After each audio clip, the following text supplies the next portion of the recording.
You ever notice how the people at the very top always claim they're protecting democracy, but somehow the middle class keeps shrinking? That's not an accident. What John Bolton did with his secret files isn't just about politics. It's a window into how the game is rigged and why ordinary Americans like you pay the price. Let me explain how it works, piece by piece. Picture this. You're sitting at your kitchen table, maybe having your morning coffee, reading about another political scandal in Washington, another name you've heard before, another controversy, another investigation that seems to go nowhere. You might think, well, that's just politics as usual. But what if I told you that John Bolton's story, this man who took classified notes and turned them into a personal crusade, represents something much bigger?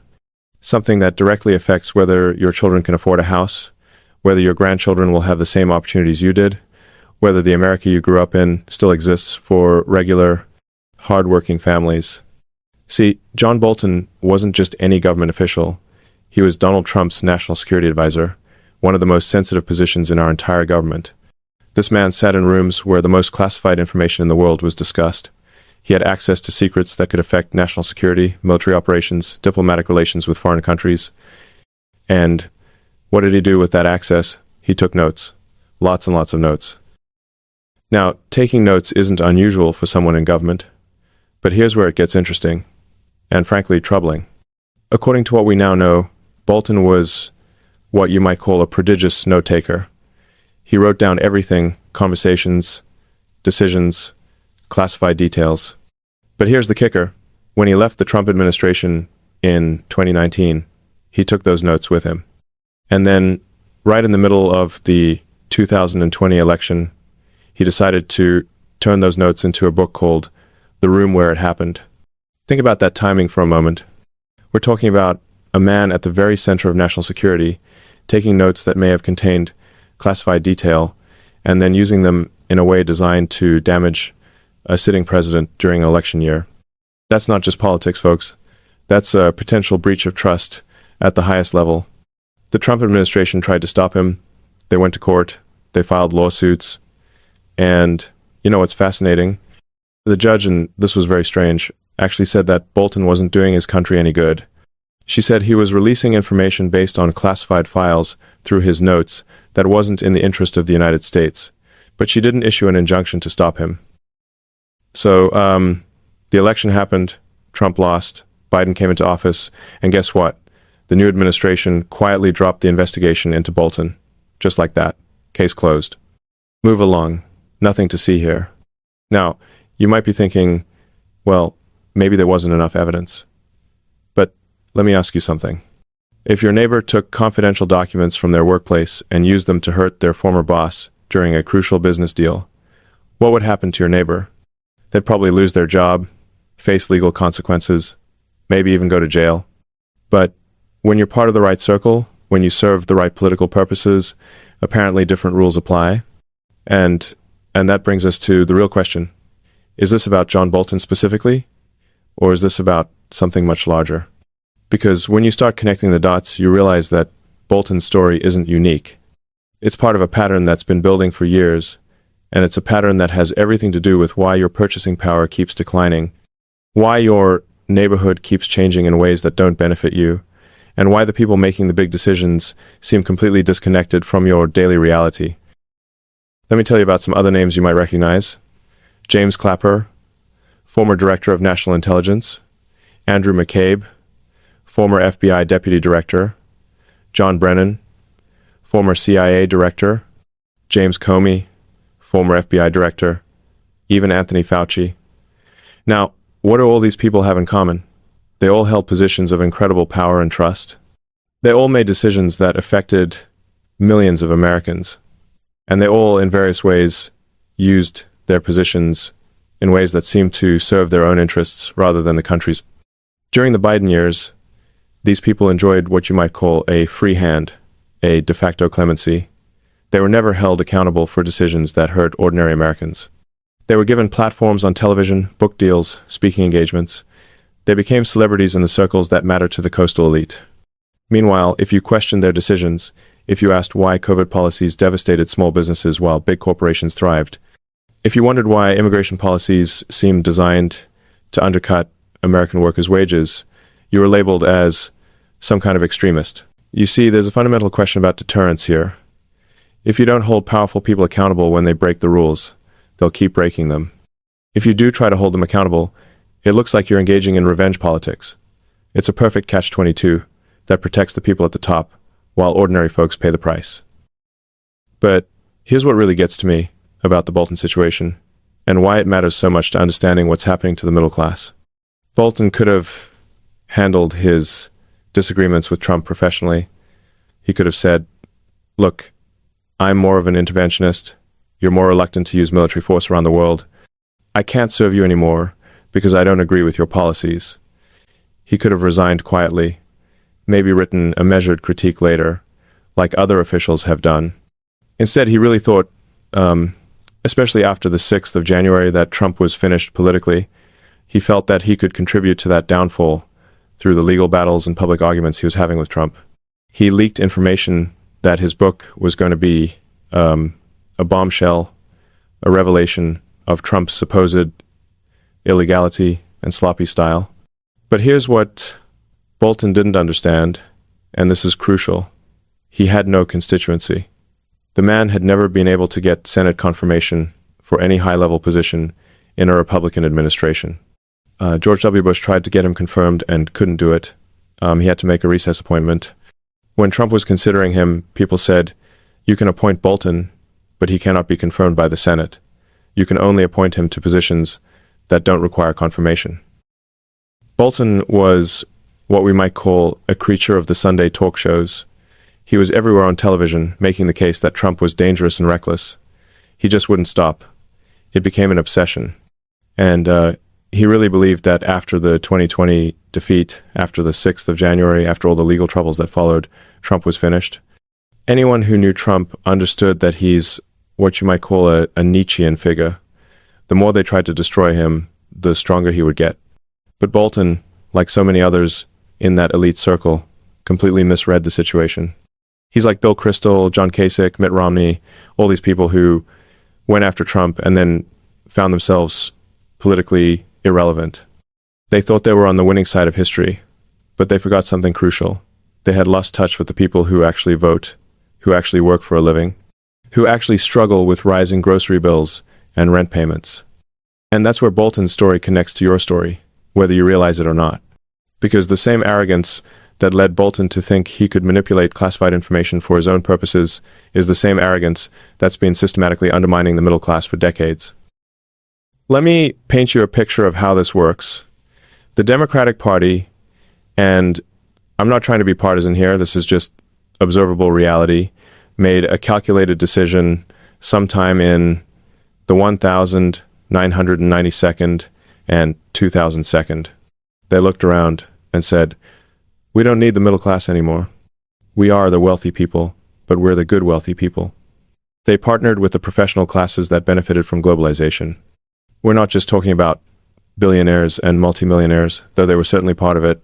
We're talking about the next echelon down the coastal university classes, the people with credential letters after their names, the folks who could still afford to buy homes in expensive areas, who could buy imported cars, who could send their kids to prep schools. This group convinced itself that they had solved the existential problems of the world: climate change, social justice, global governance. These became their priorities. Meanwhile, the practical problems that middle-class families face every day: how do I buy a house? How do I afford groceries? How do I pay for electricity? How do I send my kids to college without drowning in debt? These concerns were dismissed as the complaints of people who didn't understand what was really important.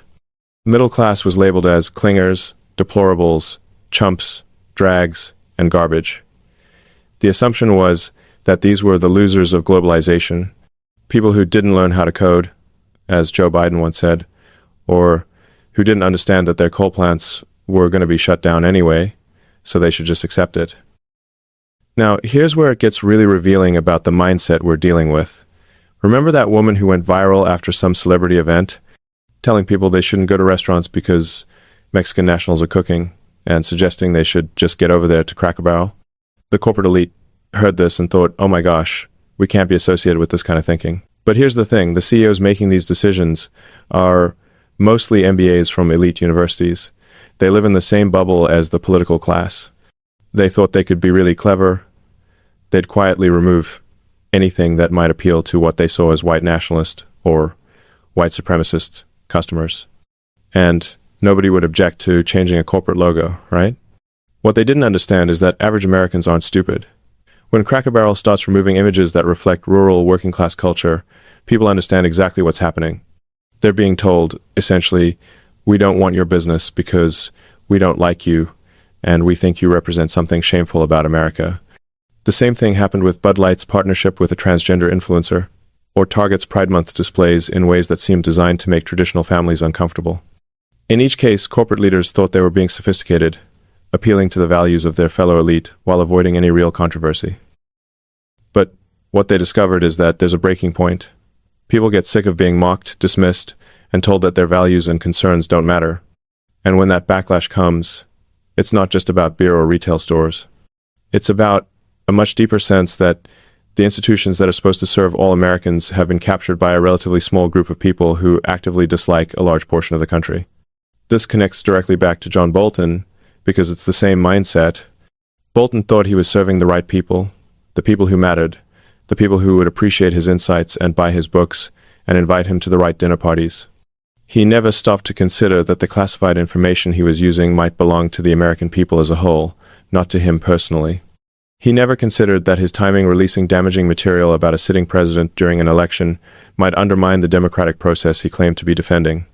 The truth is, Bolton's actions and the corporate elite's actions both flow from the same source.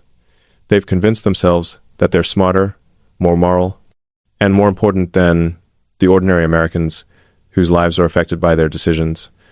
They think they know what's best for you better than you do.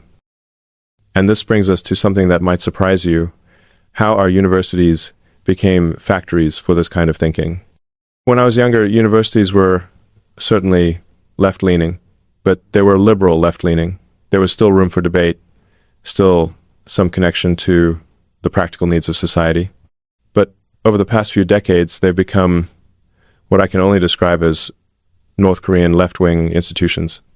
These universities now see their role as training the new administrative state class, the diplomats, lawyers, administrators, clerks, media people, and bureaucrats who will staff the government and major corporations, and they're all being indoctrinated with the same basic message.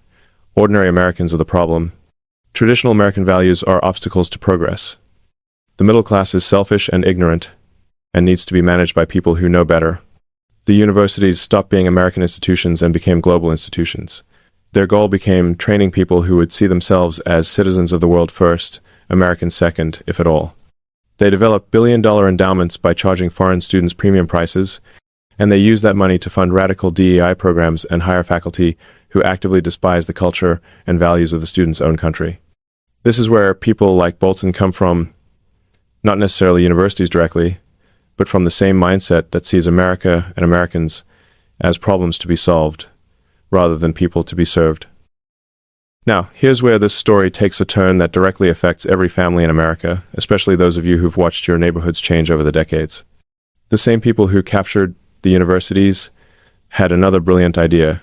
They were going to change the demographics of the country itself, and they were going to do it in a way that would permanently lock in their political power. This wasn't some conspiracy theory. They wrote books about it, books with titles like Demography is Destiny and The New Democratic Majority. They were triumphalist about it. They openly celebrated the strategy. But when people like Tucker Carlson pointed out what was happening and said they're deliberately changing the composition of American communities, suddenly it became the sick great replacement theory that no decent person was supposed to discuss. Let me tell you how this worked in practice. Ted Kennedy, and I'm not picking on Democrats here, Republicans went along with this too, essentially made it impossible for Europeans or affluent people from places like Japan to immigrate easily to America. Instead, the focus shifted to what they called family reunification across the southern border. Reagan signed immigration legislation in 1986 that was supposed to be a one-time amnesty, but it opened the floodgates instead. They took Border Patrol agents off the border and made it the employer's responsibility to check I-9 forms, forms that were easily forged, and everyone knew it. The result?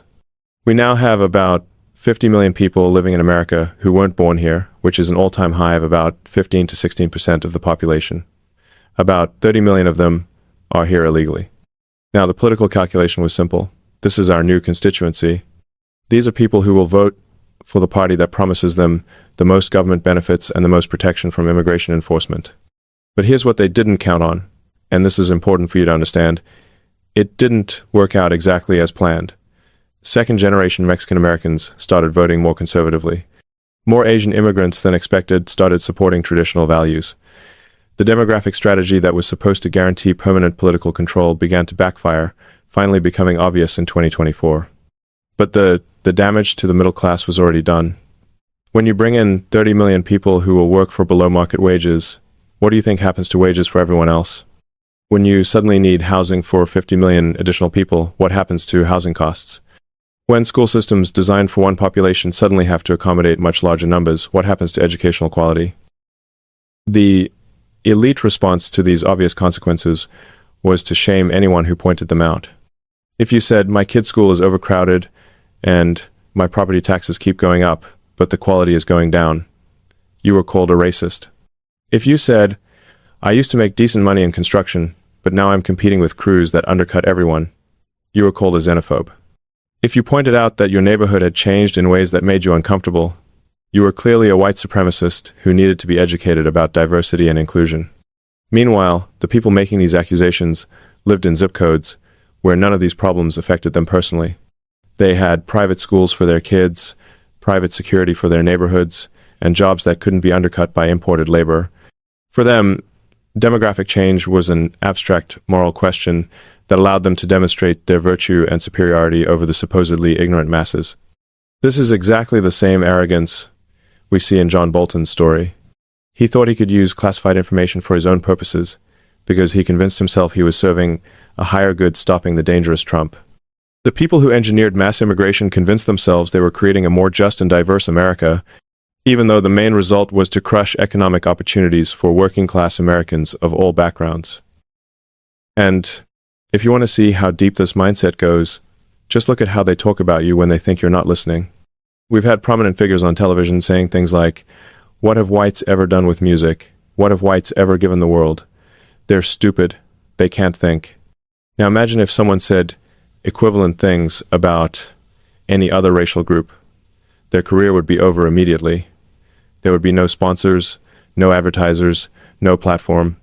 But when the target is white, working-class Americans, it's not only acceptable, it's celebrated as speaking truth to power.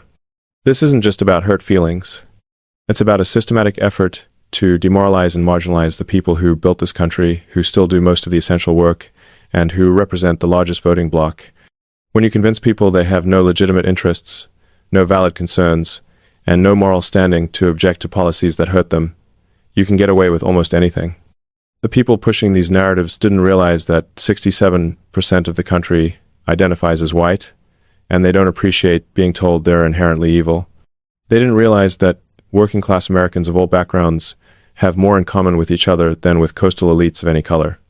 They didn't realize that their constant demonization would eventually create a permanent backlash.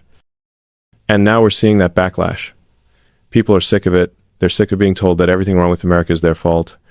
They're sick of seeing their tax dollars go to support people who entered the country illegally while they struggle to afford housing and health care. They're sick of watching their cultural institutions mock their values and dismiss their concerns.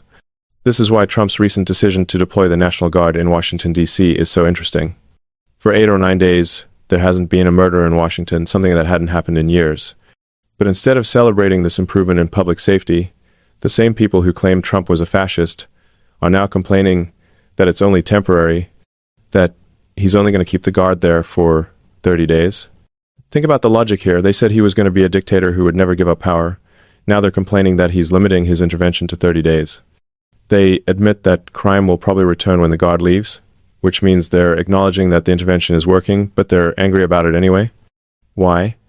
Because if Donald Trump does something that helps ordinary people, they have to oppose it, regardless of whether it makes sense. If he wants to secure the border, they're suddenly for illegal immigration. If he wants to stop crime, they're suddenly pro-crime. It's a purely reflexive response that puts them on the wrong side of public opinion every single time. This is the same dynamic we see with John Bolton's files and the broader pattern of elite behavior. They choose their positions based not on what's good for the country, but on what's opposite to what Trump or what ordinary Americans want. The problem is, Trump isn't stupid. He selects issues where public opinion is strongly on his side. Border security is supported by 70% of Americans. Deporting criminals is supported by about 55%, despite all the media hysteria. Fighting crime with federal intervention is supported by at least 55%. So when the elite automatically opposes everything Trump does, they find themselves defending positions that most Americans disagree with. And their response is to double down on the condescension, the name-calling, and the moral lectures. You see this perfectly in someone like Gavin Newsom. He'll go on television and say, "I don't know why you guys make up this Latinx stuff. Nobody says that. I've never heard it once." Then, within hours, someone posts a video of him talking about the Latinx community. The internet has no amnesia, but these people act like it does. This is what I call Pete Buttigieg syndrome, the appearance of sanctimonious scolding, talking down to people, self-righteousness, combined with obvious dishonesty. It's saying, my pronouns are they, them, z, or whatever, and then being surprised when normal people find that ridiculous and alienating. But here's the deeper issue, and this is where John Bolton's story connects to the bigger picture of middle-class decline. These people can't help themselves.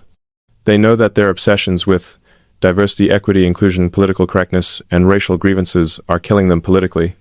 They know that normal Americans are tired of being lectured and demonized, but they're addicts. They're fixated on these ideas and they can't stop pushing them, even when it's obviously counterproductive. Donald Trump figured this out and used it to his advantage. He appeals directly to working-class Americans of all backgrounds, over the heads of the elite gatekeepers who claim to speak for them. And privately, many people